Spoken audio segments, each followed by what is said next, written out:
Tous les matins, Jean-Michel Cadet retourne à l'école. Dès 8 h, il installe le matériel qui lui servira à dispenser un cours pas comme les autres.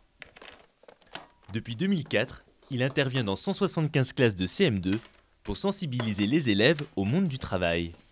J'ai été pendant très longtemps professeur principal en classe de 3e en collège et je me suis dit qu'il y avait quelque chose à faire en amont du collège, justement en classe de CM2, qui est une classe charnière, une classe de transition entre l'enfance et l'adolescence, à un âge où ils sont très réceptifs, très curieux, très spontanés. Comment est-ce qu'on dit quand on accepte que les autres ont d'autres idées? C'est la tolérance.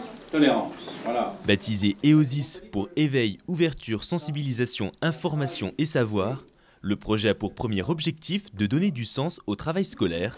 Qu'est-ce que c'est que le travail ici en classe? En faisant le parallèle entre les valeurs inculquées à l'école et celles nécessaires pour évoluer dans le milieu professionnel. Les efforts sont toujours payants.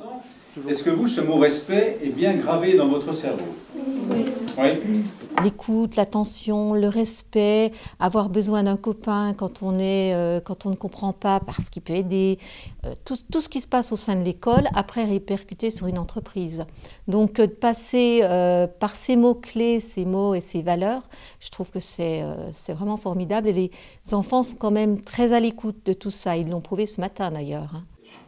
Est-ce qu'ils sont beaucoup dans leurs entreprises? Des élèves dont Jean-Michel Cadet arrive à capter l'attention grâce à une animation ludique et interactive. Mais ça, j'ai pas de s'endormir. D'ailleurs, je compte beaucoup sur mes salariés. Lors de ces nets, les élèves sont amenés à se mettre dans la peau de jeunes dirigeants ou à faire découvrir les spécificités d'une profession. Mon travail est souvent difficile et dangereux. Il ne faut pas avoir peur du vide quand nous travaillons au 10 pylônes.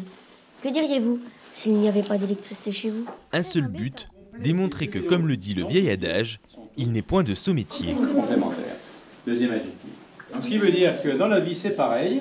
On est tous utiles, tous complémentaires. Quand on a compris ça, on a tout compris. La notion de maillon de la chaîne est une notion très importante et que les élèves comprennent bien. Et justement aussi montrer que leurs propres parents ont un rôle important parce que souvent, on entend des élèves qui peuvent dénigrer certains parents par rapport à d'autres en parlant de leur métier. Mais moi, je dis que chaque métier est complémentaire des autres et qu'on a besoin de tout le monde, qu'on est tous pièces du puzzle. Tous les métiers sont importants, il n'y a pas de métiers qui sont moins importants que d'autres. Par exemple, si on est éboueur, un éboueur et un chef d'entreprise, sont tous égaux. Ça nous a permis d'apprendre les métiers, d'entendre ce que les autres font comme métier. Je pense qu'ils ne sont pas suffisamment informés. Et là, c'est une sensibilisation au monde du travail. Par contre, quand j'ai fait un sondage concernant les professions des parents, certains ne connaissaient pas la profession du papa ou ne savaient pas du tout expliquer de quoi il s'agissait. Donc oui, c'est important. Oui. Des sketchs et des témoignages vidéo que Jean-Michel Cadet a souhaité valorisants pour les petites et moyennes entreprises.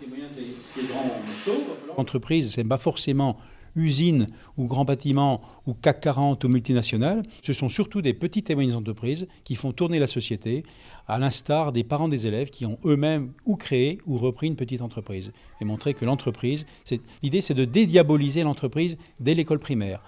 Pari réussi pour Jean-Michel Cadet. Les élèves ressortent ravis et 22% d'entre eux envisagent même plus tard de posséder leur propre entreprise.